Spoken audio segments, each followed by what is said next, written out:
सभी बच्चों का 11 फाउंडेशन बाल भारती क्लासेस में फिर से स्वागत है। डियर स्टूडेंट्स, पिछले वीडियो लेक्चर में हमने चर्चा की थी चाल तथा वेग में तुलनात्मक बिंदुओं पर कि कौन कौन से तुलनात्मक अध्ययन हम चाल तथा वेग के मध्य करते हैं। इन पर हमने काफी विस्तार से बात की थी। आज हमारी चर्चा का विषय है त्वरण, जिसे हम कहते हैं एक्सेलरेशन। त्वरण क्या होता है?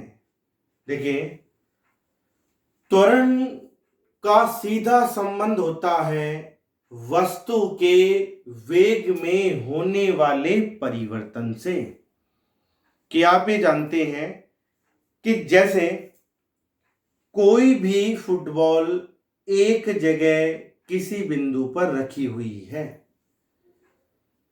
तो जब कोई फुटबॉल या कोई गेंद एक बिंदु पर रखी होगी उस समय वह स्थिर अवस्था में होगी। उसका वेग कितना होगा? 0 होगा। अब जैसे कोई प्लेयर उस पर तेजी से एक किक मारता है, तो जैसे ही फुटबॉल या गेंद पर कोई किक पड़ती है तो हिट होते ही वह स्थिर अवस्था में नहीं रह पाती है, बल्कि उसके वेग में परिवर्तन हो जाता है। यानी कि पहले वेग तो था 0, अब उसका वेग 0 से बढ़ जाएगा। अर्थात उस पर कुछ ना कुछ क्या लगाए? बल लगाए, तभी उसके वेग में परिवर्तन होता है।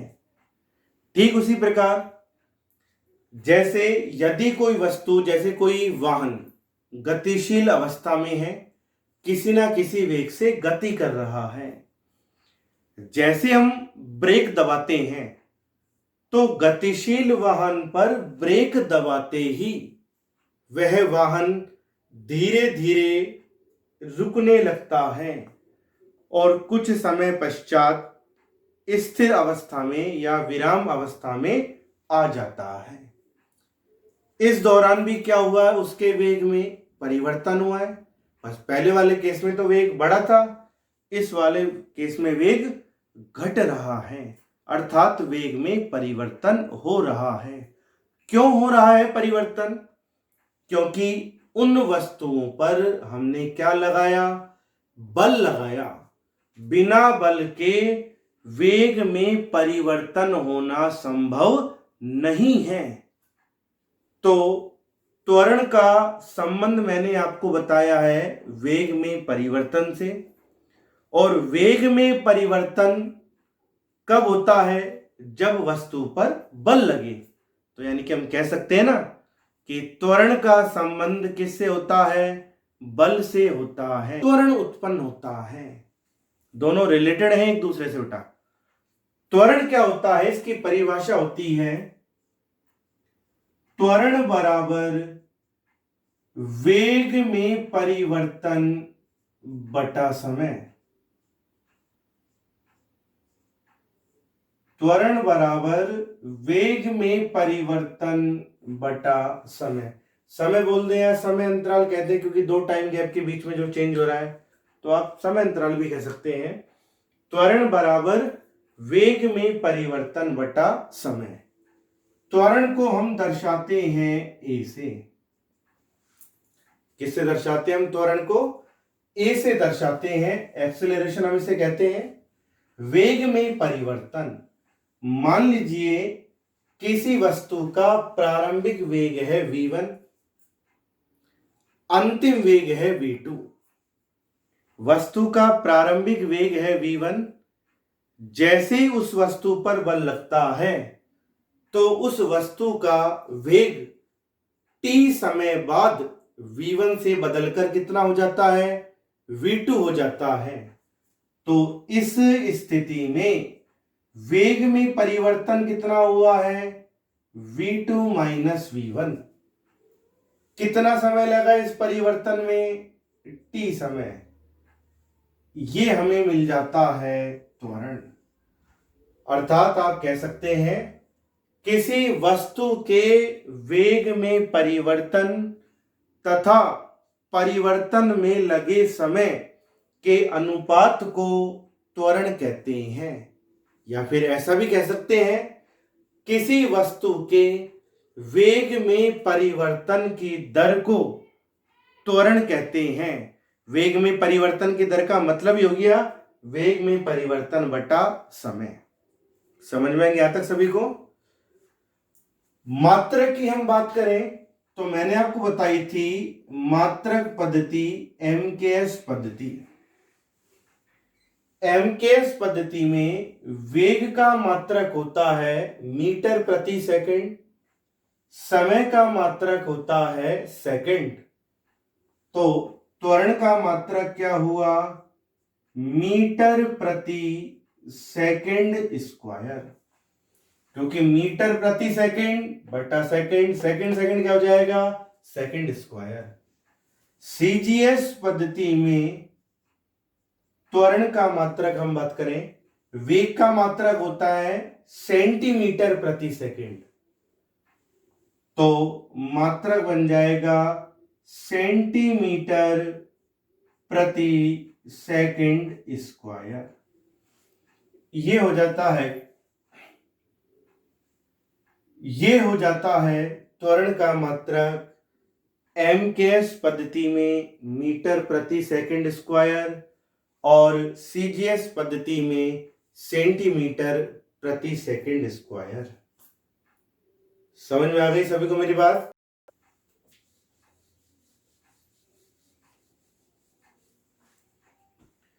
अब आप त्वरण से संबंधित कुछ तथ्यों को ध्यान में रखें। सबसे पहली बात, यदि किसी वस्तु का वेग एक समान हो, यदि किसी वस्तु का वेग एक समान हो तो वेग में परिवर्तन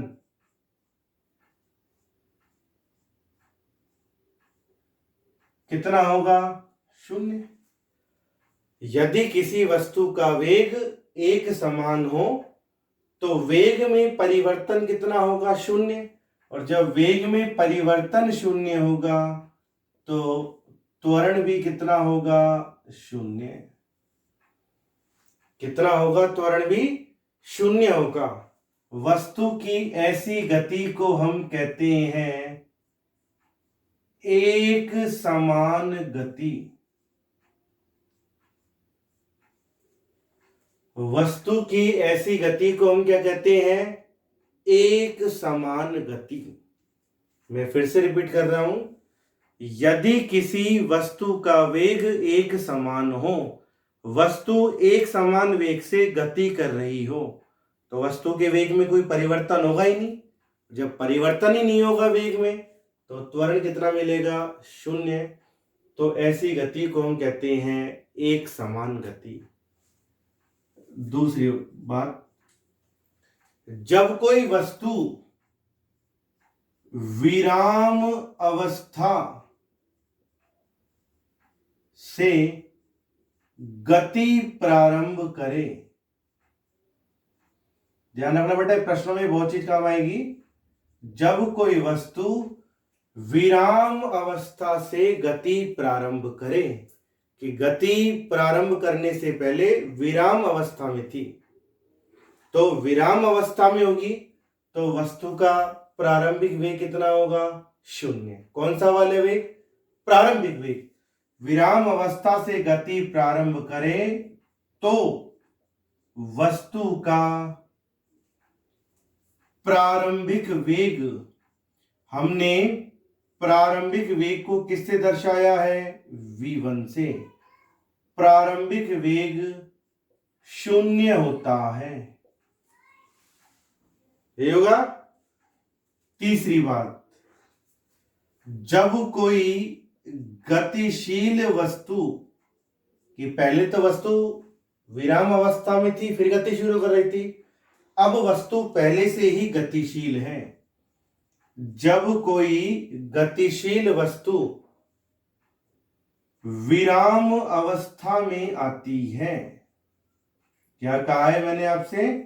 जब कोई गतिशील वस्तु विराम अवस्था में आती है तो वस्तु का, पहले गतिशील थी, अब वह विराम अवस्था में आ गई यानी कि रुक गई, तो कौन सा वेग जीरो होगा? प्रारंभिक वेग या अंतिम वेग? अंतिम वेग जीरो होगा। तो वस्तु का अंतिम वेग, जिसे हम लिखते हैं v2 से, कितना होता है? शून्य होता है। कितना होता है? शून्य होता है। तो ये कुछ बातें हैं त्वरण के संदर्भ में ही, जो जब आप त्वरण से संबंधित प्रश्नों को हल करेंगे तो उस समय ये पॉइंट्स आपके काम आएंगे। क्या बताया मैंने बिंदु आपको? जब कोई वस्तु एक समान वेग से गति कर रही हो कि उसके वेग में कोई परिवर्तन ही नहीं हो रहा, तो जब वेग में कोई परिवर्तन ही नहीं होगा तो त्वरण कितना होगा? शून्य। दूसरी बात, जब कोई वस्तु विराम अवस्था में से गति शुरू करे तो वस्तु का कौन सा वेग शून्य होगा? तो उस वस्तु का प्रारंभिक वेग शून्य होगा। जब कोई गतिशील वस्तु विराम अवस्था में आ जाती है तो वस्तु का अंतिम वेग शून्य होता है। ठीक है, इसके मैं आपको एग्जांपल भी बता दूं कि जब हम किसी वस्तु को पृथ्वी की सतह से ऊर्ध्वाधर ऊपर की ओर फेंकते हैं, तो वस्तु को तो हमने फेंका है ऊपर की ओर, पृथ्वी वस्तु पर गुरुत्वाकर्षण बल कहां पर लगा रही है? नीचे की ओर। तो वह गुरुत्वाकर्षण बल ऊपर की ओर फेंकी गई वस्तु को गति करवाता है या उस गति का विरोध करता है? गति का विरोध करता है। यही कारण है वस्तु के वेग में निरंतर कमी होती जाती है और एक अधिकतम ऊंचाई पर वस्तु अल्प समय के लिए रुक जाती है, और जैसे रुकेगी तो उसका कौन सा वेग जीरो होगा? अंतिम वेग शून्य हो जाता है। अब अल्प समय रुकने के पश्चात क्या होगा? कोई गुरुत्वाकर्षण बल तो निरंतर लग रहा है, अब वह गुरुत्वाकर्षण बल उसे कहां की ओर खींचेगा? नीचे की ओर खींचेगा। तो अब वह वस्तु गुरुत्वाकर्षण बल के प्रभाव में कहां की ओर गति करेगी? नीचे की ओर गति करेगी। तो नीचे की ओर गति करेगी तो उस समय उसका कौन सा वेग जीरो था? प्रारंभिक या अंतिम? प्रारंभिक वेग शून्य था। समझ में मेरी बात? भाई नीचे से ऊपर फेंकी तो ऊपर जाते जाते वस्तु अल्प समय के लिए एक अधिकतम ऊंचाई पर रुकी तो उसका अंतिम वेग जीरो। फिर वह वापस नीचे गिरेगी तो उसका कौन सा वेग जीरो था? प्रारंभिक वेग जीरो था, क्योंकि अधिकतम ऊंचाई नीचे से हम देखें तो वो लास्ट कंडीशन है, और ऊपर से नीचे की ओर देखें तो वह कौन सी कंडीशन है? प्रारंभिक कंडीशन, यानी कि प्रारंभिक स्थिति। समझ में आ गई सभी को यहां तक? अब हम बात करते हैं त्वरण के प्रकार पर। किस पर बात कर रहे हैं हम? त्वरण के प्रकार पर। त्वरण 4 प्रकार का होता है। सबसे पहली बात, एक समान त्वरण।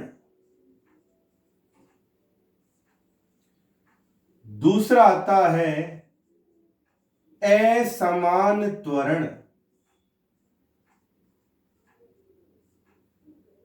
तीसरा आता है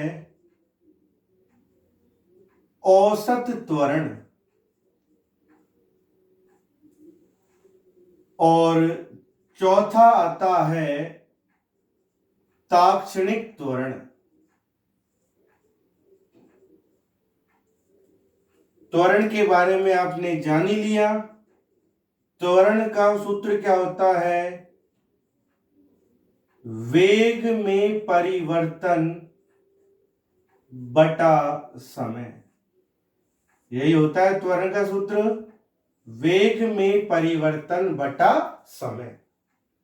अब हम सबसे पहली बात करें एक समान त्वरण की। किसकी बात कर रहे हैं हम? एक समान त्वरण की। त्वरण बराबर हमने कहा है वेग में परिवर्तन बटा समय। अब आपको हर बार त्वरण एक जैसा कब मिलेगा? जब हर बार एक जैसे समय अंतराल में वेग में परिवर्तन भी कैसा हो?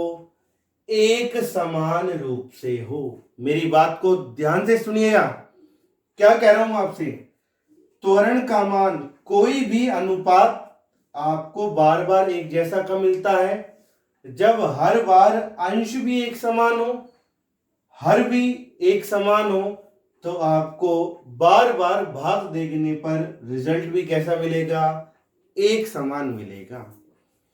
कि हर बार समय भी समान हो, वेग में परिवर्तन भी आपको कैसा मिल रहा हो?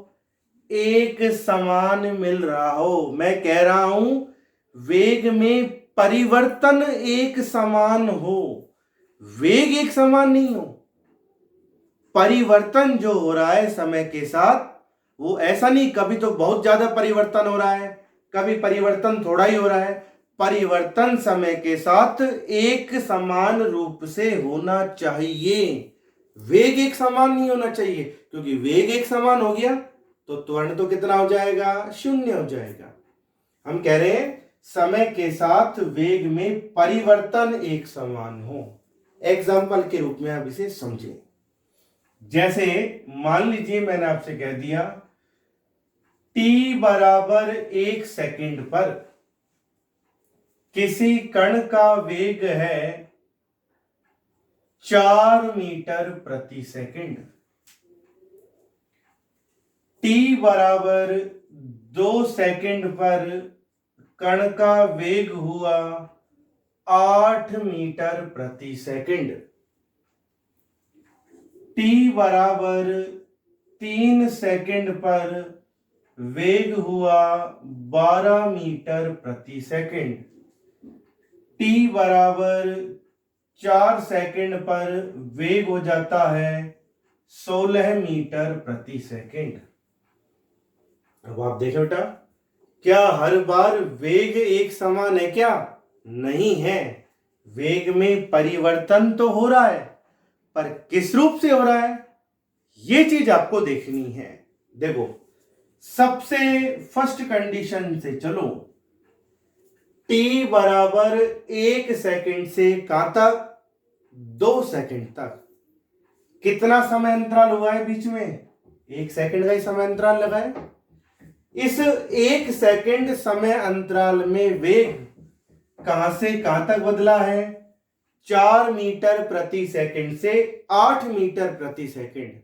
कितने का परिवर्तन हुआ है? 4 से 8, 4 मीटर प्रति सेकंड का। ऐसे तो निकालते हैं हम परिवर्तन, लास्ट में से फर्स्ट को हटा करके। यही हुआ है। अब 2 सेकंड से 3 सेकंड की बात करें, कितना टाइम गैप हुआ 2 सेकंड से 3 सेकंड के बीच? 1 सेकंड का तो हुआ, 3 माइनस 2, तो कितना समय अंतराल हुआ है? 1 सेकंड का। इस समय अंतराल में तो इस वेग में फिर परिवर्तन हुआ है। कितना? 8 मीटर प्रति सेकंड से 12 मीटर प्रति सेकंड। कितने का परिवर्तन हुआ है? 4 मीटर प्रति सेकंड का। कितने का हुआ है? 4 मीटर प्रति सेकंड का। क्लियर? फिर तीसरी बार देखें आप, t बराबर 3 सेकंड से 4 सेकंड। फिर टाइम पीरियड कितना आया? 3 सेकंड से 4 सेकंड, 1 सेकंड का ही आया है ना टाइम समय अंतराल। इस 1 सेकंड के समय अंतराल में वेग फिर बदला है वस्तु का, और कितना परिवर्तन हुआ है? 12 मीटर प्रति सेकंड से 16 मीटर प्रति सेकंड। अर्थात कितने का परिवर्तन? 4 मीटर प्रति सेकंड का। यही हुआ बेटा। तो अब आप देखें, वस्तु के वेग में हर 1 सेकंड के समय अंतराल में चाहे 1 से 2 सेकंड, 2 से 3, 3 से 4 सेकंड, हर एक सेकंड का जो टाइम पीरियड था, हर एक सेकंड का जो टाइम समय अंतराल है, इस समय अंतराल में हर एक सेकंड में कितने का परिवर्तन हुआ है वेग में? 4 मीटर प्रति सेकंड। तो हम क्या कहेंगे? वस्तु के वेग में समान समय अंतराल में एक समान रूप से परिवर्तन हो रहा है। फिर से ध्यान देना, मैं ऐसा नहीं कह रहा कि एक समान समय अंतराल में वेग एक समान है, वेग एक समान नहीं है, पर वेग में परिवर्तन एक समान रूप से हो रहा है कि हर एक सेकंड में परिवर्तन जितना हो रहा है उतने ही अगले एक सेकंड में परिवर्तन हो रहा है। चाहे आप ऐसा बोल दो, यदि किसी वस्तु के वेग में समय के सापेक्ष परिवर्तन की दर एक समान रहे तो वस्तु की गति में उत्पन्न त्वरण को हम कहते हैं एक समान त्वरण, जिसका अर्थ है कि समय के साथ वस्तु के वेग में परिवर्तन की दर एक समान होना। ऐसे त्वरण को हम कहते हैं एक समान त्वरण, और ऐसी गति को हम कहते हैं, इस पॉइंट को ध्यान रहे बेटा, ये आपके सिलेबस में पढ़ेंगे आप इसको, एक समान त्वरित गति। किसी वस्तु की ऐसी गति जिसमें, देखो इन दोनों में अंतर है बेटा, एक समान गति और एक समान त्वरित गति, दोनों में अंतर है। एक समान गति हम किसे कह रहे हैं? जिसमें वस्तु का वेग एक समान हो, अर्थात त्वरण हो शून्य। और एक समान त्वरित गति हम किसे कह रहे हैं? जिसमें त्वरण एक समान हो, और त्वरण एक समान होने का मतलब है समय के सापेक्ष वस्तु के वेग में परिवर्तन की दर एक समान हो। ऐसी गति को हम कहते हैं एक समान त्वरित गति। क्लियर? दूसरी बात हम करते हैं,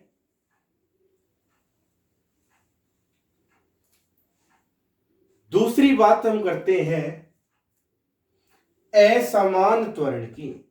किसकी बात कर रहे हैं हम? असमान त्वरण की। फिर वही इसी कॉन्सेप्ट पे आ जाओ आप। त्वरण बराबर वेग में परिवर्तन बटा समय। क्या है त्वरण बराबर? वेग में परिवर्तन बटा समय। अब आप देखो, इन दोनों का भाग लगाने पर आपको त्वरण हर बार अलग अलग कब मिलेगा, यानी कि असमान कब मिलेगा? कब? या तो अंश एक समान हो, हर अलग अलग हो, या हर एक समान हो, अंश अलग अलग हो। तो बार बार भाग देने पर आपको त्वरण भी कैसा मिलेगा? अलग अलग ही प्राप्त होगा। कि इसका मतलब है, जब किसी वस्तु के वेग में समान समय अंतराल में होने वाला परिवर्तन कैसा हो? असमान हो।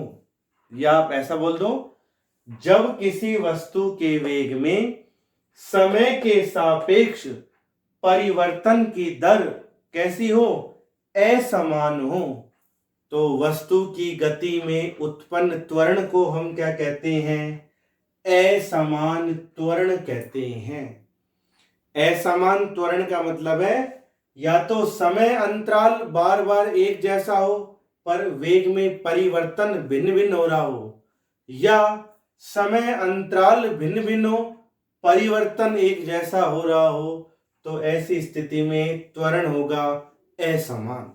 इसको आप एग्जाम्पल के द्वारा भी पढ़ सकते हैं।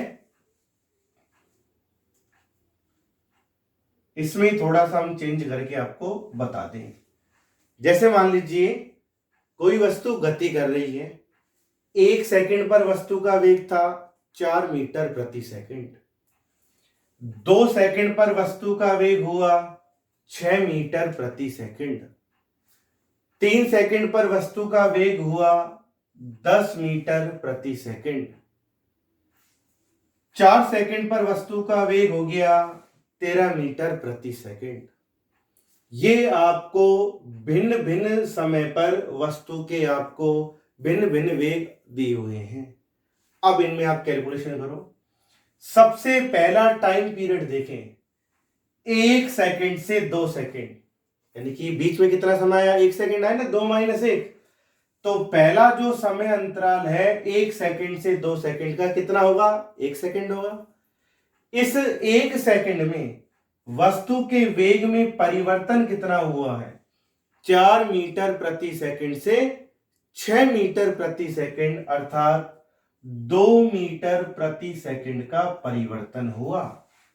यही हुआ। नेक्स्ट, 2 सेकंड से 3 सेकंड कितना समय अंतराल हुआ, 3 माइनस 2, अर्थात फिर 1 सेकंड का समय लगा। और इस 1 सेकंड में वस्तु के वेग में कितना परिवर्तन हुआ, 6 मीटर प्रति सेकंड से 10 मीटर प्रति सेकंड, अर्थात कितने का परिवर्तन हुआ, 4 मीटर प्रति सेकंड का। फिर नेक्स्ट, 3 सेकंड से 4 सेकंड, फिर कितना टाइम पीरियड बना, 1 सेकंड का। और इस 1 सेकंड में वस्तु के वेग में कितना परिवर्तन हुआ, 10 मीटर प्रति सेकंड से 13 मीटर प्रति सेकंड, अर्थात 13 माइनस 10, 3 मीटर प्रति सेकंड का। यही हुआ। अब यहां पर आप देखें, हर बार समय अंतराल भले ही समान लग रहा हो, पर उन समान समय अंतरालों में वस्तु के वेग में होने वाला परिवर्तन आपको एक समान मिल रहा है या भिन्न भिन्न मिल रहा है, भिन्न भिन्न मिल रहा है। पहले 1 सेकंड के समय अंतराल में त्वरण आया, परिवर्तन हुआ 2 मीटर प्रति सेकंड का। फिर अगले 1 सेकंड के समय अंतराल में परिवर्तन हुआ है 4 मीटर प्रति सेकंड का। फिर अगले 1 सेकंड के समय अंतराल में परिवर्तन हुआ है 3 मीटर प्रति सेकंड का। तो हर बार समय अंतराल भले ही समान हो, पर वेग में होने वाला परिवर्तन आपको भिन्न भिन्न मिल रहा है। तो ऐसी स्थिति में समय के सापेक्ष वेग में परिवर्तन की दर आपको कैसी प्राप्त होगी, भिन्न भिन्न प्राप्त होगी। इस स्थिति में वस्तु की गति में उत्पन्न त्वरण कैसा होता है, असमान होता है। और पॉइंट फिर से ध्यान दें आप, जब कोई वस्तु असमान त्वरण से गति करे, यानी कि वस्तु की गति में उत्पन्न त्वरण असमान हो, तो वस्तु की इस प्रकार की गति को हम कहते हैं असमान त्वरित गति। क्या कहते हैं हम, असमान त्वरित गति। क्लियर। लास्ट आता है ताक्षणिक त्वरण, इसके बाद आता है औसत त्वरण।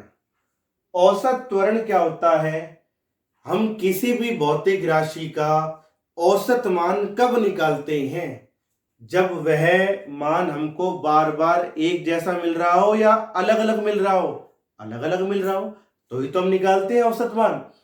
तो औसत त्वरण का सीधा संबंध होता है असमान त्वरण से, कि जब किसी वस्तु की गति में उत्पन्न त्वरण असमान हो, तो वस्तु के वेग में कुल परिवर्तन, यानी कि शुरू से लेकर लास्ट में पहुंचेंगे हम सीधा, कि फर्स्ट में कितना था और लास्ट में क्या सिचुएशन है। वस्तु के वेग में कुल परिवर्तन और परिवर्तन में लगे कुल समय के अनुपात को हम कहते हैं औसत त्वरण। औसत त्वरण को हम लिखते हैं ए एवरेज से, एवरेज यानी औसत। तो ये आ जाता है बेटा औसत त्वरण। औसत त्वरण का संबंध किससे होता है, असमान त्वरण से, कि जब किसी वस्तु की गति में उत्पन्न त्वरण असमान हो, या ऐसा बोल दो आप, जब कोई वस्तु कैसी गति करे, असमान त्वरित गति करे, तो उस वस्तु के वेग में कुल परिवर्तन तथा परिवर्तन में लगे कुल समय के अनुपात को हम कहते हैं औसत त्वरण कहते हैं। क्लियर। लास्ट आता है चौथा, ताक्षणिक त्वरण। ताक्षणिक मान मैंने आपको बता रहा है, किसी निश्चित समय स्मॉल टी सेकंड पर जो हमें एक निश्चित मान मिलता है उसे हम कहते हैं ताक्षणिक मान। तो ताक्षणिक त्वरण क्या होता है, किसी निश्चित समय स्मॉल टी सेकंड पर, किसी निश्चित समय स्मॉल टी सेकंड पर वस्तु की गति में उत्पन्न त्वरण को हम ताक्षणिक त्वरण कहते हैं। क्या कहते हैं, ताक्षणिक त्वरण। ये त्वरण के 4 प्रकार हो जाते हैं, एक समान त्वरण, असमान त्वरण, औसत त्वरण तथा ताक्षणिक त्वरण।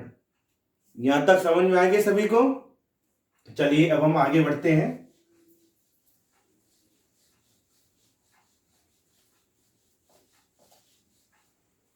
देखो बेटा, इसके बाद हम बात करते हैं धनात्मक तथा ऋणात्मक त्वरण की। धनात्मक व ऋणात्मक त्वरण।